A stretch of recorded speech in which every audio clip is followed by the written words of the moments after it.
So Harappa நாகரிகத்தில் தெருக்களும் வீடுகளும் எப்படி இருந்துச்சுன்னு பார்க்கலாம். தெருக்கள் சட்டக வடிவமைப்பை கொண்டிருந்தன. தெருக்கள் எப்படி இருந்துச்சுன்னா சட்டக வடிவமைப்பை கொண்டிருந்தன. தெருக்கள் நேராக அமைக்கப்பட்டிருந்தன. எப்படி இருந்துச்சு? நேராக அமைக்கப்பட்டிருந்தன. அவை வடக்கு தெற்காகவும் கிழக்கு மேற்காகவும் சென்றன. வடக்கு தெற்காகவும் கிழக்கு மேற்காகவும் சென்றன. ஒன்றை ஒன்று செங்கோணத்தில் வெட்டி கொள்ளும்படியும் இருந்தன. ஸோ தெருக்கள் நேராக அமைக்கப்பட்டிருந்தன. அவை வடக்கு தெற்காகவும் கிழக்கு மேற்காகவும் சென்றன. ஒன்றை ஒன்று செங்கோணத்தில் வெட்டி கொள்ளும்படியும் இருந்தன.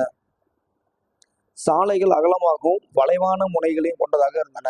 சாலைகள் அகலமா இருந்துச்சு, வளைவான முனைகளை கொண்டதாகவும் இருந்தன. அடுத்து, வீடுகள் தெருக்களின் இரு ஓரங்களிலும் சீராக அமைக்கப்பட்டிருந்தன.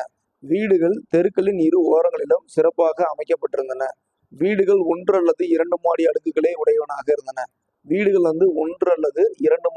கொண்ட வீடுகளாக இருந்தன. பெரும்பாலான வீடுகள் பல அறைகளையும் ஒரு முற்றத்தையும் ஒரு கிணறையும்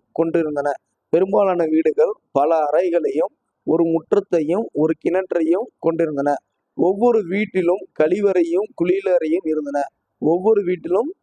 கழிவறையும் குளியலறையும் இருந்திருக்கின்றன. ஓகே.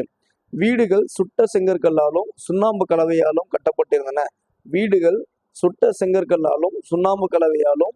கட்டப்பட்டிருந்தன. சூரிய வெப்பத்தில் உலர வைக்கப்பட்ட செங்கற்களும் பயன்படுத்தப்பட்டன. பெரும்பாலான செங்கற்கள் சீரான அளவில் உடையதாகவே இருந்தன. சீரான அளவுகள் உடையதாகவே இருந்தன. கூரைகள் சமதளமாகவே இருந்தன. இதுல அரண்மனைகளோ வழிபாட்டு தலங்களோ இருந்ததை தீர்மானிக்கக்கூடிய சான்றுகள்